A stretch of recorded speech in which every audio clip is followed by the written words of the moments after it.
观众朋友你好，欢迎收看《公视台记台下晡新闻》，我是曹欣。27秒来看今仔日的新闻重点。明仔载冷气团落来，全台湾平均12度到14度，梅花受去年风台影响，飞机可能赶到1月底。空军飞官新编的西 F-16V 战机失事，国防部长顾立雄证实有发现机上乌阿巴的信号。乌克兰基辅受罗西亚攻击，失电超过50点钟，有民众避去庇护中心，靠发电机度生活。因为大陆冷气团减了，今日气温是有小可回升，不过气象署表示真紧，就伫咧明仔载，阁有冷气团落来会感觉寒。全台湾这个气温是差不多12度到14度。拜一各地温度拢会小可回温，不过气象署表示，因为云较济的关系，中部以北会有雨，也提醒拜二有新的冷气团报道，天气会转大变冷，全台湾平均气温伫12至14度，有的所在有可能也会出现10度以下的气温。就会受到大陆冷气团的影响哦，所以我们可以看到全台各地附近的低温基本上都有明显的降低，北部、中部都有可能会来到12度左右低温，南部有可能会来到13度，花东也有可能会有14度。气象署表示，拜二影响台湾的冷气团，拜四、拜五就会减弱，温度也会搁再回升。到时中南部地区日时的高温有机会到26至28度，但是要注意早暗的温差大。也若拜六礼拜，因为水汽增加，北部、东半部会落雨。在基隆北海岸啊、大台北山区以及整个东半部地区，相较于前几天比较稳定的天气，整个降雨的情形会变得比较明显，所以在这些区域的民众可能会感受上是比较湿凉的天气。那如果是比较晴朗这边，就是竹苗以南这些区域，相对来讲都还是比较晴朗的。气象署提醒，这礼拜天气虽然无特别低温，但是早暗的温差大，透早嘛是爱穿好少，避免寒着。记者陈心东、王志光台北报道。好，要即马天咧寒，要去台东看梅花，可能会把握时机。因为农民表示讲今年梅花花期因为去年做风台去甲梅树的树枝扇断去，即马咧开花会有较晚。也台东的农改场预估讲花期可能干那到这个月底。也因为咧调果较无理想，这个梅影可能会减产，减差不多3成。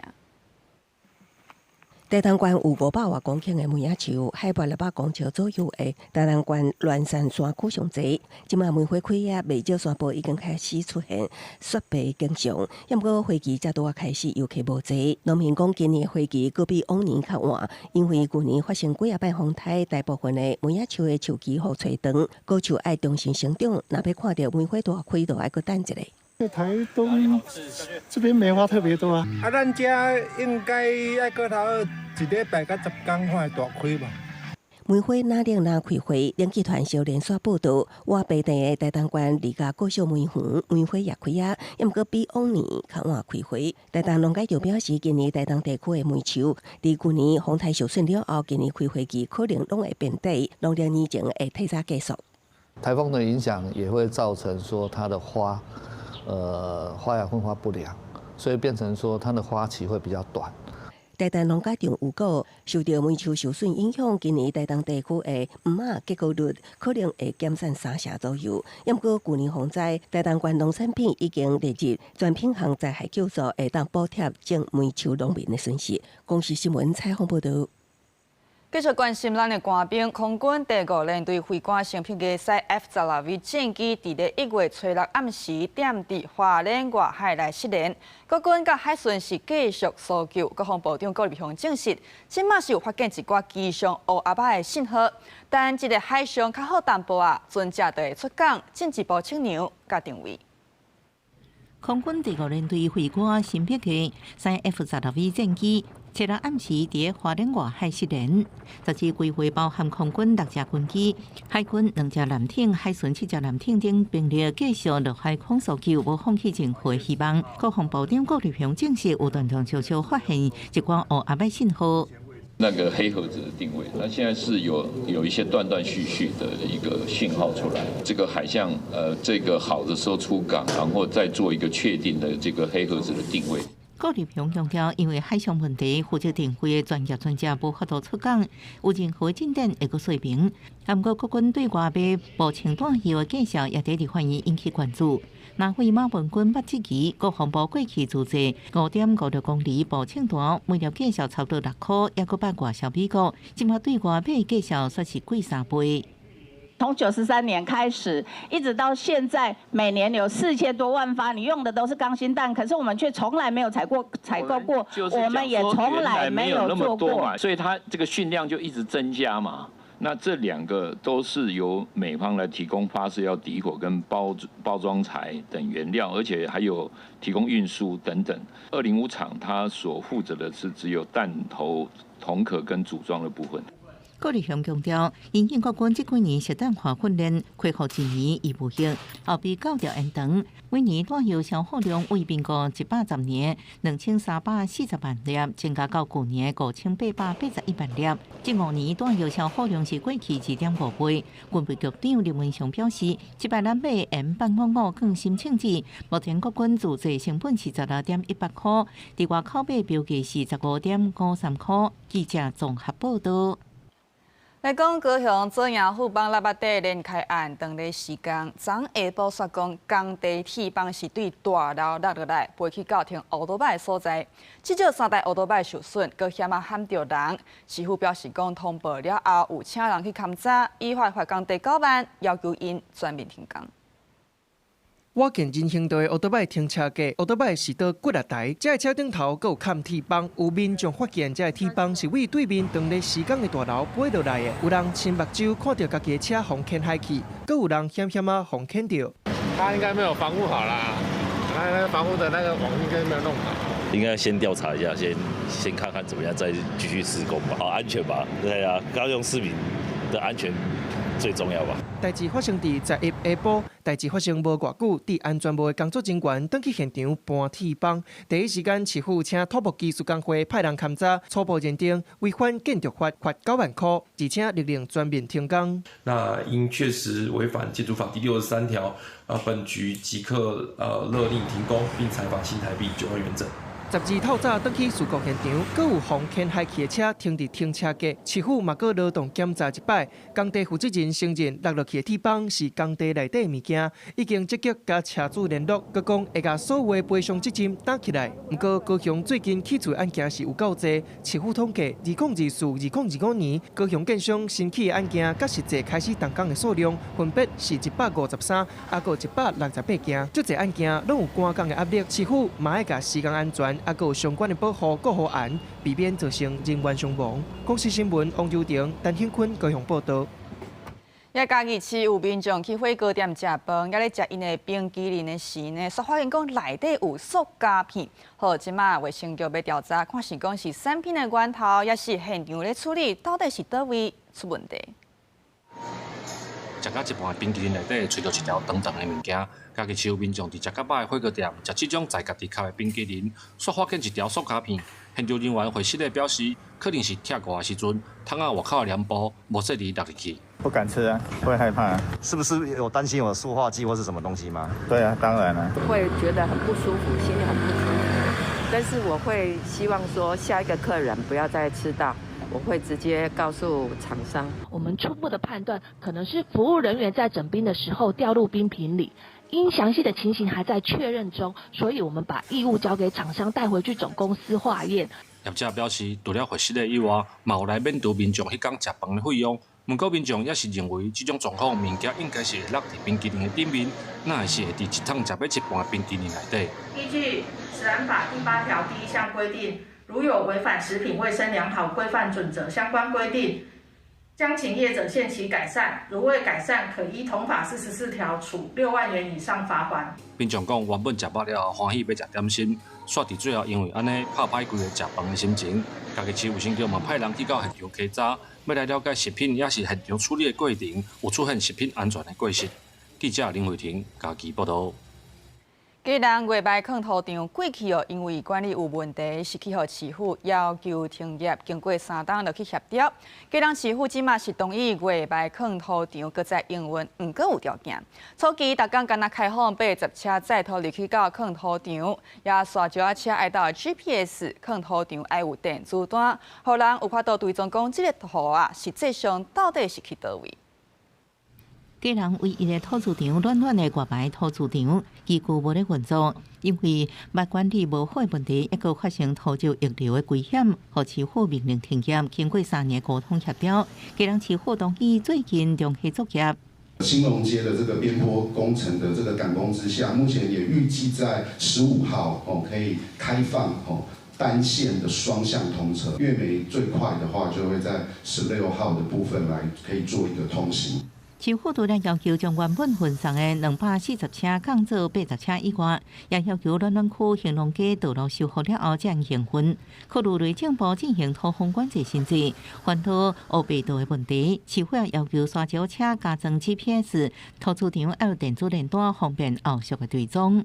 基隆优先的这样的一个协议啊，我们当然希望说这样的协议也能够受到像我们政府单位这样的一个公开的一个监督，当然民众更可以来监督我们。我们跟业者之间并没有一些什么特别的一些利害关系。市府强调，初期开放80车，会要求业者以本地为优先。按过平台之期，过去800台公共工程数量大，过去月白土猪场消化家人的土数量是少。按过暖暖居民所饱受刷少车带来空污交通危害者问题，承受其他地区带来压迫，实在无应该。我们作为在3个直辖市隔壁的这个省辖市，就最容易被欺负。处置厂也好，焚化炉也好，就是反正其他县市不想要的，我们这边都有。当然还有发电厂。议员要求市府爱针对土猪场的营运，设监督管理委员会，将各局处责任定位，搁做好未来车处增加运用提悬了后，可能产生的交通空污这问题。记者综合报道。来讲，中央政府总预算即卖也卡掉咧 T-Pass 通勤月票，恐惊无经费来落实。既然先把特横4市的交通首长讨论对策，目前初步的共识是讲地方先贴钱，互 T-Pass 通勤月票有法度继续跑。也即卖传出讲，国民党立法院党团拍算对 T-Pass 的相关预算升了起心。即马真侪上届人大部分拢用 T-Pass， 按过115年度中央政府总预算卡掉咧，大家拢关心 T-Pass 通勤月票，恐惊无法度搁继续影响大家前途啊！继800图4市交通首长12早起伫台北市上德大楼讨论影响对策。我想行政院还是必须要坐下来，好好跟立法院沟通。台北市政府，我们就是针对民众，包括 T-Pass 相关的权益以及服务，努力让它持续不中断。为乐见，特别在党提出了有关民生议题先行的方式，我相信这不但让我们民众所关心的权利不会受损以外，我相信对朝野之间的和谐有一定的协助。对进前传出国民党立院党团拍算将 T-Pass 相关预算先抽出付费处理，总统罗清就表示，若干来互少数的行政预算通过，这次做好代无做到底。行政院长杜正台质疑，将预算破碎性提出来，经来经去绝对不是正常国家国会审查预算应该有的态度。今天不是人民会痛的预算需要先执行，很多预算县市政府非常多的首长也很头痛，不只是 T-Pass 的预算要赶快审，而是全部的预算都必须进到立法院去讨论。预算的审查本来就是没有争议的，先审查先通过立法院根本不用管赖总统说什么不要让赖总统用有争议的预算来绑架没有争议的民生预算。台北市交通局长贾明宏进前表示，其800图 T-Pass 整体一年需要经费差不多60亿，其中超过一半靠中央来补助。以台北市为例，年度支出差不多30亿，市府家己走总金额差不多13到14亿，其他差不多15亿以上爱中央来补助。台北市相关预算已经上市议会这个会期审议，若中央补助无法度动支 T-Pass 长时间的维持到5、6月，希望立法院放行中央款项，将确保全年运作拢无问题。记者综合报道。遐中国署康上芳要来渗透台湾，民进党立委就提出反渗透法修正草案去应对。针对这件代志，陆委会副主委杨文杰就表示讲，即马反渗透法有两大问题：第一，就是规范要件特定；第二是犯罪的类型不足。针对这两大问题，反渗透法就确实有修法的必要。其实所谓的匪谍无孔不入，比我们小时候要严重更多。陆委会副主委杨文杰讲到，中国统战渗透是比英国更加严重。对几个民进党立委提出反渗透法修正草案，伊讲修法确实爱赶紧，嘛有必要性。尤其反渗透法的规范要件，犯罪类型不足，使用根本袂符齐。中共的手法，它永远是比我们快。我们今天不管定了什么样的规定，它都可以从我们的规定之中找到漏洞。罪行的列举是有限的。但是中共可以叫这个他在地协力者或他的渗透的对象所去做的事情是无限的。反渗透法实施2年以来，检察机关累计起诉127个人，判有罪敢若5个人，平均刑度敢若3个月至6个月。民进党立委王定宇等人认为讲，相关的案件防判真轻，是因为反渗透法内底并无上加法定刑度的规定，所以提案明定上少1年的刑度。有立委提出以参选人纳入规范，政策国安全等。不过有国民党立委质疑讲，那修法可能让大家愈暗看。为什么在平常没有选举期间这个侦查的人大概都不到50个人那只是在选举期间侦查的人数居然高达400多个人，至少就有2条是跟选举有关我们在选举查的时候，我们其实是会加强力道是尽量杜绝这个境外介权的可能性。实体法里面，我们不管怎么规定。你最后都是变成是法官在判决的时候，他们按照他们自己的认定方式去处理，所以我觉得可能陈冠廷委员的那个提案，我们可以仔细考虑。另外一方面，中国国台办顶日甲内政部长刘世峰、教育部长陈永尧来做台独顽固分子，嘛甲高检署检察官陈淑仪来入去台独的拍手。杨文杰指出，中国以国家的力量制裁或者是对手特定的人士，目前看无具体的效果。不过嘛讲，这会互当事人有心理上的负担。记者综合报道。美州县市宣布讲，学校中昼顿唔免钱，就有小党出来批评，讲政策无考虑到营养午餐的品质，也要互学生照健康。即马学校的生活法规定讲，40班以上才会当请营养师。不过即马囝生少，学生少，40班这个数字无现实，是要求政府爱重新检视法规。各界针对学校营养午餐的议题，也搁继续讨论。真侪县市嘛拢对地宣布营养午餐免费，即阵像新北市、嘉义县、嘉义市和屏东县4个所在也是自费。像时代力量、基进党等等的小党12召开记者会，不满台北市长蒋万安这款带头赢钱的政策，因指出目前营养午餐的定价像台北80块，高雄云林才50外。时代力量这个俗价恐惊无通保证囡仔食到健康有品质。营养午餐的费用大约是50到60块左右，而这不是食材本身的费用而已，还包括营运、包括烹煮、包括营运的成本等等，人力的成本等等。所以我们可以想见的是，孩子们吃到的东西到底够不够营养，到底够不够安心？我想大家心里会打上非常大的问号。立党时指出，目前有实行营养午餐免费的县市，就已经有品质和菜单无够多元的问题，要求地方甲资源留予有机食材食农教育的补助。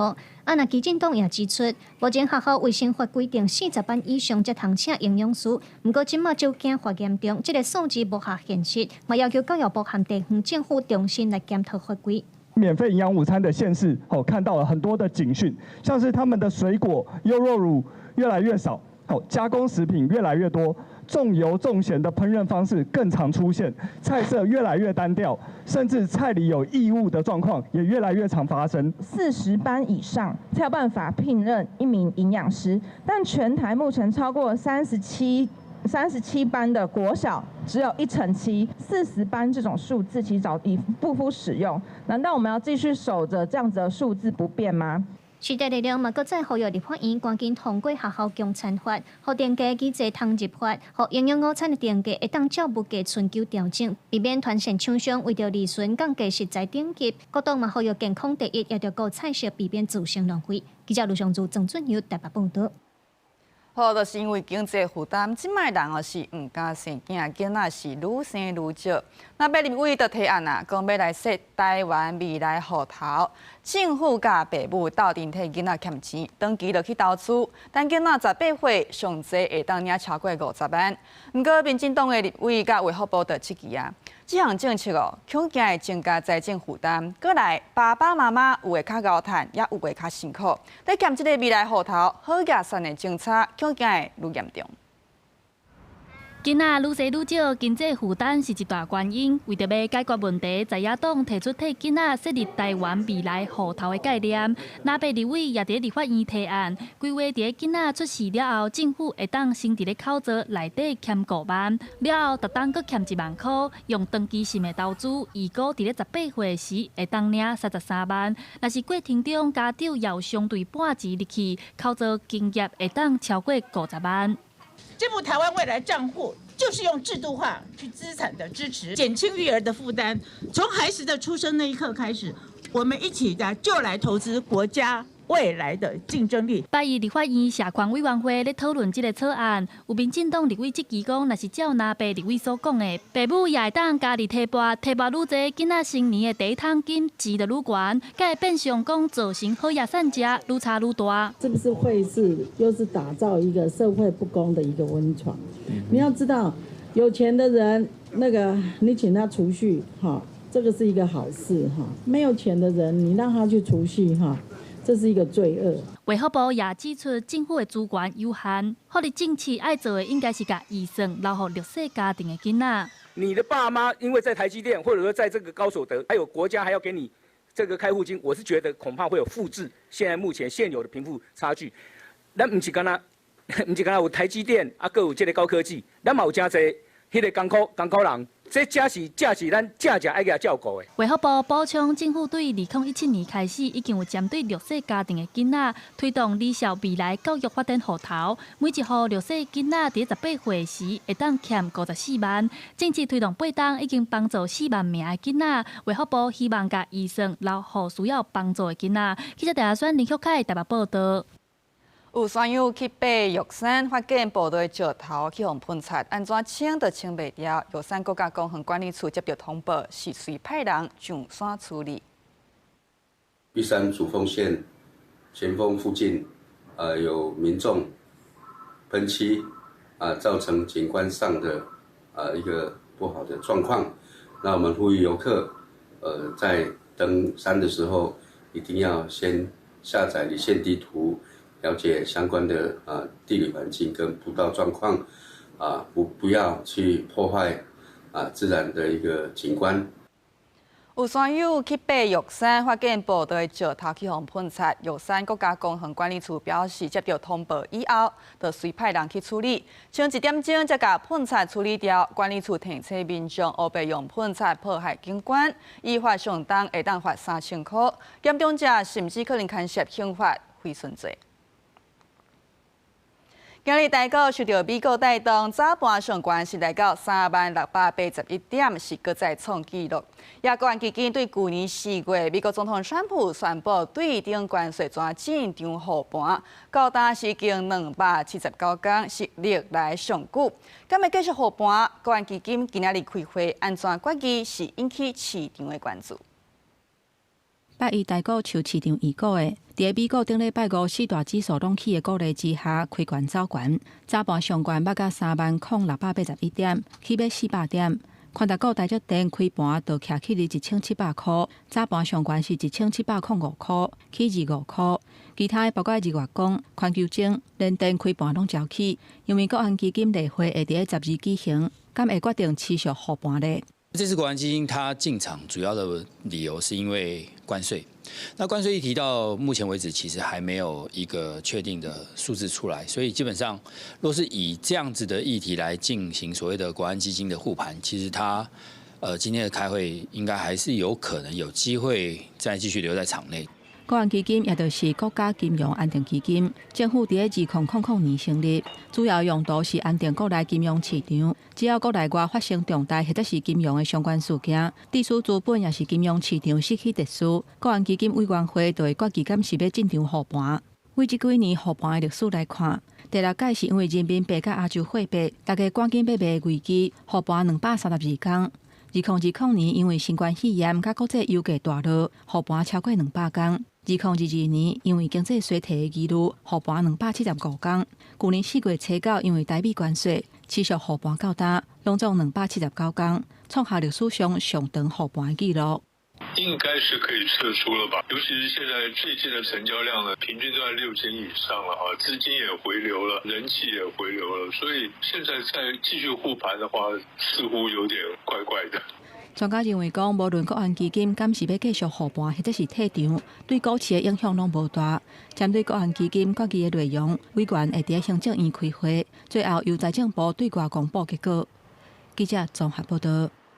也我见台湾新闻广行讲，一搭巷仔内有人家厝藏交警，警察去查，当场发现这个人伫咧跋筊，警察随甲证物扣起来，也甲人送法办。来，警察标动。大庭警员冲入去楼骹堵袭，真侪人围做一道，当咧耍着就破口。你场主嘛，对不对？现场装着跋筊钱96000块，并且甲各种的跋筊工具收起。更较关键的是，警方查到抽头的科技啊，抑个名额12万外，脚卡的科技啊，认定涉嫌非法组织跋筊。车子从那边骑嘛，我一看到这边好多其他车。这间地下交警用人家厝来掩护，开伫台北市大安区瑞安街的巷仔内，挖进大安森林公园。对外口看起来是真正常，不过辖区的警员接到检举，现场出入复杂，展开调查，正将甲交警业者等等的人带回来。因承认伫去年底租人家厝偷窃交警来趁钱。当场查获场主及荷官各1名，赌客7名聚众赌博，现场查扣赌资及相关赌具1批。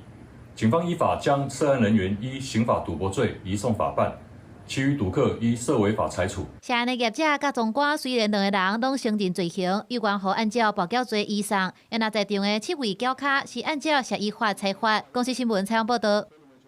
咱楼这边最近有民众看到不少违规载运的状况。第3点都有货车载竹啊，也这个竹啊是塔有够悬，重量呢佫无平均，所以啊，规台车是起一边。也咱楼市是有业者伫咧拖废汽车，一摆又是载3台，所以敢若讲塔咧简单固定尔，也后壁佫拖一台车，安尼驶伫咧路的看起来有够危险。拖车车道小连续踏3台废弃的车辆，后边佫拖1台废弃的机动车，就安尼驶伫咧路面，互民众感觉实在伤害啊！有点危险的感觉，撞到那个树。民众开车敢若会当保持距离，就惊伊随时会落落来。民众伫南投看到这台拖吊车，敢若简单将废弃车辆固定，一届总共拖4台，毋若管道超出视线。驶过路口的时，用要扫到电火条甲边仔的树啊，好用路人是错咧等。翻掉撞到人怎么办？开车的话，如果东西掉下的话，真的很危险，随时可能陷你这样子，还是不要再那么多操纵的感觉。另外，伫南投德山嘛有民众看到这台货车，后斗载真侪塔足悬的竹啊，挡到后壁用路人的视线，车尾佫捅出车道真侪，而且贴的重量无平均，规台车拢出去啊！后壁驾驶毋敢驶上晚，就惊随时拢会发生意外。警方表示，如果确认违规事实，将会依法开罚单。如超过规定，得依《道路交通管理处罚条例》29条处罚汽车驾驶人新台币3000元以上18000元以下罚款。警方表示，装载货物的悬度对涂骹面算起，大型车袂当超过4公尺，小型车袂当超过2.85公尺。若是超过规定，除了会开罚单，嘛会责令改正，也是禁止通行。日后嘛会加强处罚。公司新闻林建生、彭焕群南投报道。来看国际消息，乌克兰首都基辅有部分居民因为电厂起火飞弹崩着，已经超过50点钟无电会当用，转去这个官方设立的庇护中心，靠发电机度生活。Не світла, не води, ні опалення, нічого немає. Все так виживаємо так. 自初九开始，罗西亚无人机甲飞弹攻击基辅的电厂，处理已经断电55点钟。有一寡人必须去官方设立的紧急庇护中心不区起点，才会使用到电。Так, щоб топити щось, гріти, так. За кордон особливо немає. Дочка сказала, що вона себе бачить тут. 用充电的手机看气温显示摄氏零下13度。政府表示，逐工大概有400个人伫咧第4年用司机这个所在临时起的紧急烧气布棚内底避难。乌克兰总统泽伦斯基指控罗西亚条约国伫寒人发动攻击，超过一半的主体无烧气通用，政府当咧处理，不过预计搁要过6天。基辅市长克里奇科伫咧电厂防攻击了后表示，基辅有大概6000栋的公寓大楼断水，无法度供应烧气，规个城市有一半的主体无电无水，状况是足困难。呼吁有离开能力条件的居民暂时离开。另外，离罗西亚边境接近差不多40公里的乌克兰第2大城市哈尔基夫，目前加强防御，市政人员沿路设反无人机的网仔，用来应对罗西亚的空袭。公司新闻黄文林编译。旧英兰的主权争议特别变作北约内部的战略危机。安怎讲？因为美国总统川普出声，讲要用强硬的手段接管这块地，也为着要防止这个中国甲罗西亚的势力，美国一定会安尼做。欧洲听到川普安尼讲哦，是赶紧协调应对的方案。北极的冰层渐渐扬起，旧英兰的战略重要性是愈来愈要紧。北约欧洲盟军最高司令吉林克维奇指出，罗西亚甲中国当咧加强伫北极的军事合作，因的军舰毋但伫罗西亚北海岸巡逻，也出现伫阿拉斯加甲加拿大附近的海域。Like I mentioned in my remarks, it's not for peaceful purposes. They're not studying the seals and the polar bears. They're out there doing bathymetric surveys and trying to figure out how they can counter NATO capabilities on and under the sea. So that's something that could grow very quickly, and we need to be mindful of it and ready for it. 面对川普搁再放调讲可能动用武力夺取旧英兰，但美总理表示，能够因为旧英兰引发的外交上的小打，当面对决定性的时刻。川普声称讲，若准美国唔接管旧英兰，会互中国甲罗西亚占领。英国当咧甲欧洲盟邦讨论伫旧英兰部署军事力量。德国的外交部长伫前往华府之前强调，应该伫北约的结构之下解决安全的问题。德国政府当咧建议北极守卫兵的计划，考虑派军事力量进驻，来向华府证明欧洲盟友有能力家己依护北大西洋的安全，无需要美国采取激烈的合并行动。If the American president is looking would threats come from Russian or Chinese vessels or submarines here in the region, we can of course find together answers to that. But please, in the NATO framework. 根据报道，英国计划派一个部队，也有军机、军舰，长期驻守旧英兰来保护关键的水下电缆设施，并且防止地缘政治真空。英国官员认为，透过实质的军事存在，一旦有效反驳川普讲旧英兰安全无设防卫指控。也拿旧英兰当地政治界重新强调，岛屿的未来必须要由旧英兰人家己决定，拒绝变作大国权力相搭的新殖民地。公司新闻电为人编译。云林四路甲东四处小接的新厝桥边仔呢，最近有人发现讲遐是倒真侪废塑胶，民众就惊讲会来污染环境，佮烦恼讲这若雨水冲落，塑胶可能会来污染水质。环保局就表示讲是也找无谁来乌白倒废塑胶，不过呢已经有请相关单位去处理，会来评估讲到敢是去避免当乌白倒垃圾。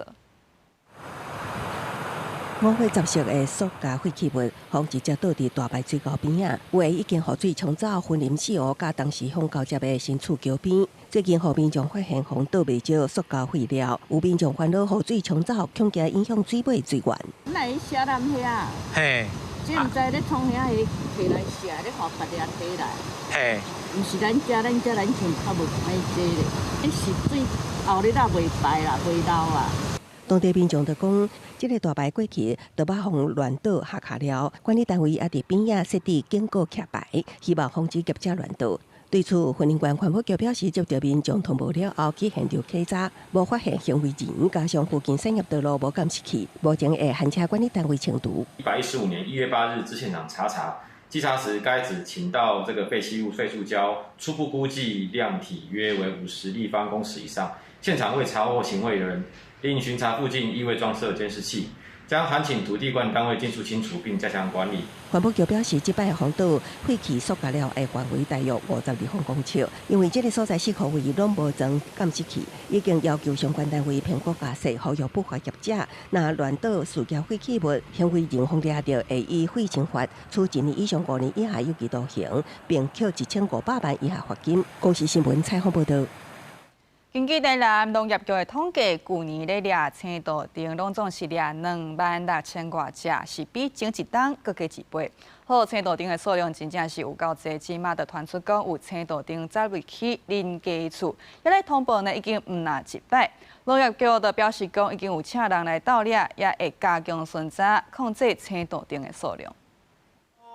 今日台南南区这间徛家，民众带记者入去因兜灶骹，哪讲哪记这个窗仔门，当时就是有一只青皮豆丁，青门大户直接摸咧邻家窗仔，互因大家带一条，到摊想起来也是心惊惊，而且这毋是个案，李中公家大中里里面甲反映真侪届啊。惊到啦，有啦，有惊到，嘿啊。啊，就感觉毋捌看到，啊，就我就叫阮后生打电话去甲李中公安尼。袂细只哦，2、3尺的哦。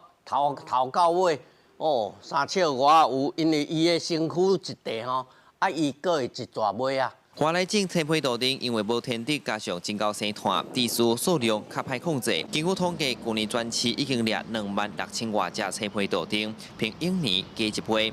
其中南区甲林地区数量占上济，但是坐到公园甲蒙阿保顺，虽然无看到，不过李长讲这枪在拢会密伫咧树仔顶，加上湿水真强，嘛较歹互人发现。因讲后续会继续加强巡查。去年到现在大概里面有通报了3、4次，有时候我们过去的时候绿鬣蜥跑掉了。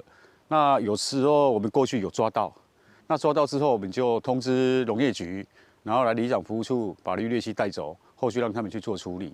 今年的1月到现在的话，也移除了几百只哈。那后续的话，如果民众有发现绿鬣蜥的话，也可以通报我们。台南市路局表示，市府已经请委外单位来盗掠真侪届。那以南山公墓4块位啊，一天上悬有捌掠过200-300只。为着要防止拖到别区，因讲即阵早暗拢有派人咧巡，公园绿地甲河边拢是因巡的重要目标，卖继续追查因分布的所在，避免真做生态较安全的温忧。记者苏台南采访报道。高雄去年是小所发生几若件龙洞狗攻击的事件，市府就启动专案来掠狗，4个月来经掠超过1000只。好，遮尔侪只，就造成收容所有压力。动保处的评估讲，要甲狗仔送互别人来饲，也议员是建议讲，会当甲龙洞狗训练做搜救犬来运用。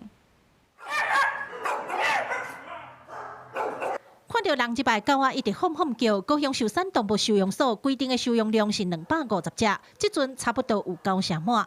动保处讲，因为去年7月到10月，高雄永安甲旗山北头山发生龙洞犬攻击受水的坐过人甲山顶的玫瑰鹿，造成伤亡。市府启动专案，加强掠龙洞犬，短4个月就掠1050只，地属高雄2大公家收容所拢逼量。透过专案经费，我们也跟我们的一些民间团体、厂商这边一起配合。把我们这些短时间大量进入的犬只来分散到一些民间团体的场域里面。突然就是增加200-300只，所以我们不管在收容的空间都要去扩大，跟人手我们都要增加很多的人手，跟饲料的费用什么，这个都是要成正比的去增加。高雄燕巢甲寿山2大收容所的量进步是900只，只要90%满，动保处对随甲民间团体合作，进行暂时的收容，也是协助送养。不过一个月向用100-300只，动保团体嘛讲，真正是第一摆拄到。有议员建议，除了掠甲送养以外，卖当互龙洞犬有多元的运用管道。动保处也应该同步加强工作犬的培训，上工一条龙的机制，透过搜救犬、陪伴犬、驱猴犬等多元管道，让这些犬只对市政有帮助，让收容的量能不再紧绷。动保处表示，去年甲中央申请的专案有大约2000万的经费，除了增加卡手掠龙洞犬以外，主要佫会用伫加强饲主责任的教育。因相信，只有源头的观念正确，才会当有效来减少流浪动物的问题。记者柯家族、柯朝阳、高雄场报道。观光署针对旅宿业公布上新的调查，去年全台湾非法的旅馆有1000多间，其中台北268间是排第1，也非法的民宿宜兰的违规性罚款651万，罚金全台湾上界多。真侪人伫国内旅游会选择大旅馆，或者是旅宿。观光署公布去年2025年旅宿调查结果，合法旅馆有3281间，非法旅馆有1058间，比前一年同期增加31间。包含旅馆315间，一组套房733间，其中非法旅馆以台北市268间上济，而且全部拢是一组套房。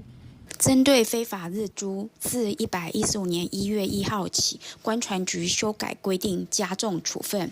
经裁罚一次代金后，如仍继续经营及断水断电。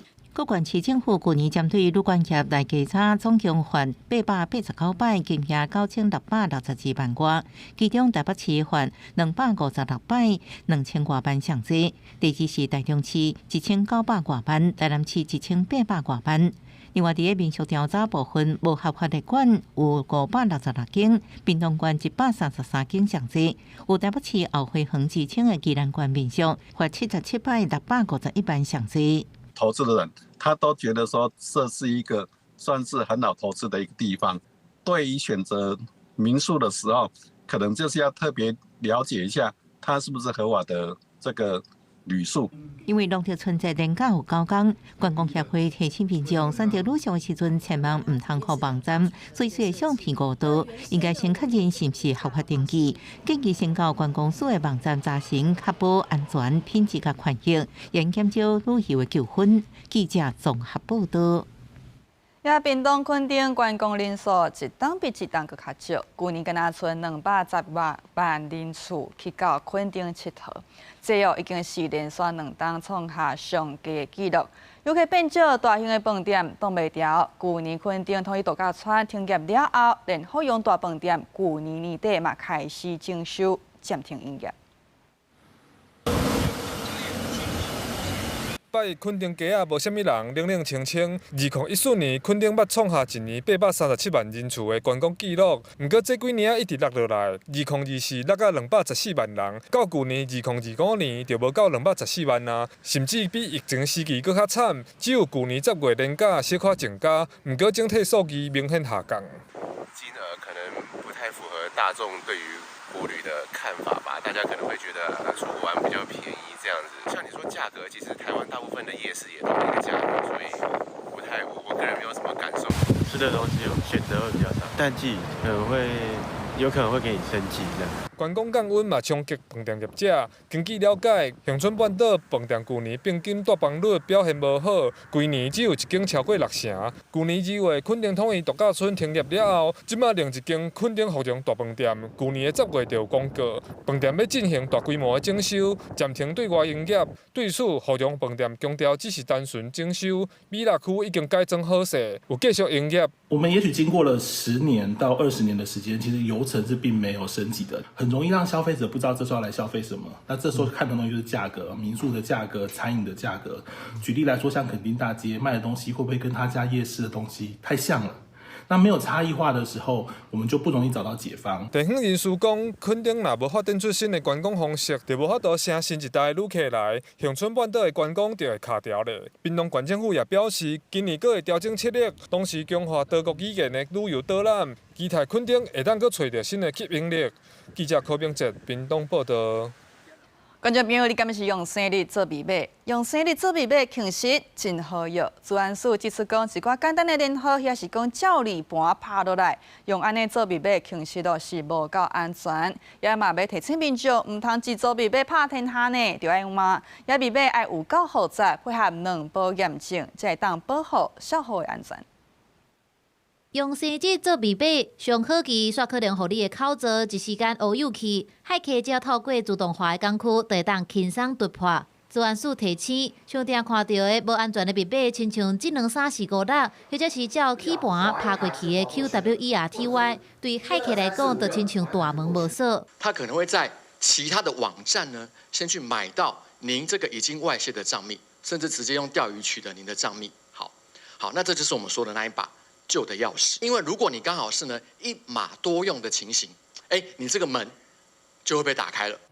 根据统计，2024年治安威胁的类型当中，有超过37%属于入侵攻击、甲刺的入侵，也就是骇客透过暴力破解等攻击手法，一直试无共的组合，找出正确的密码。所以治安署也呼吁密码毋但爱够长、够复杂，也毋通用一组密码来探索为口座。这个身份识别有时候跟你的风险也有相关性了哦。那我刚刚特别强调，其实长度是比较重要，因为那个长度会影响它暴力破解的时候出来的次数。治安署强调，密码毋通干那一组用透透，除了会使交互密码管理工具来产生，也通用4个到7个无关系字来组合，佮再配合2阶段的验证。上好是逐个月看敢有无正常的登记，互你的口座佮较安全。公司新闻采访报道。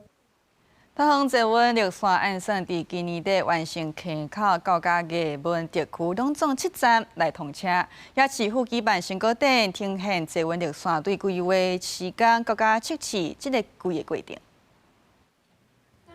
为看步行车到坐上列车为中心，桃园市政府伫1楼传堂举办桃园坐稳绿线114年成果展，详细说明。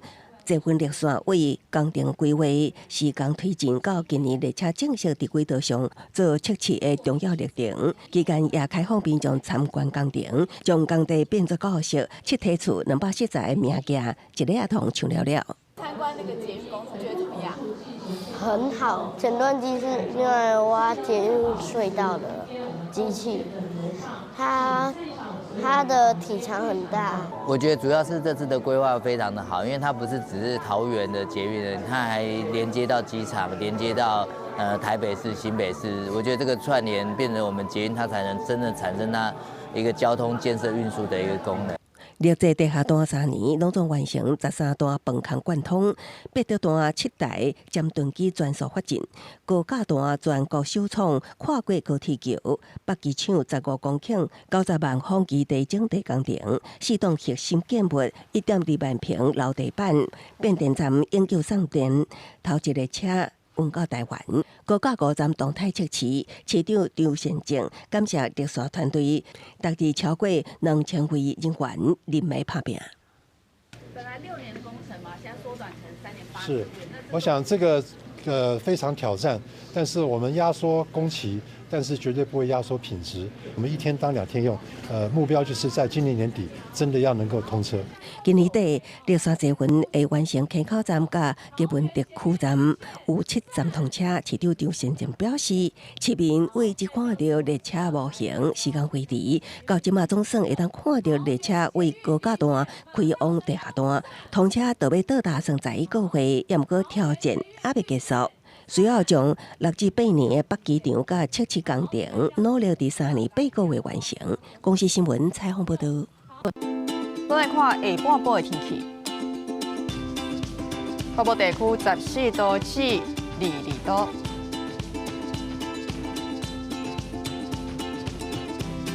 中部地区15度起23度，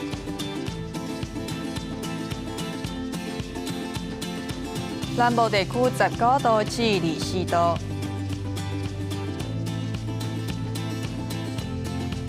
东部这边17度起20度，外岛地区13度起19度。感谢观众朋友收看今日下晡新闻，明仔载同这个时间再会。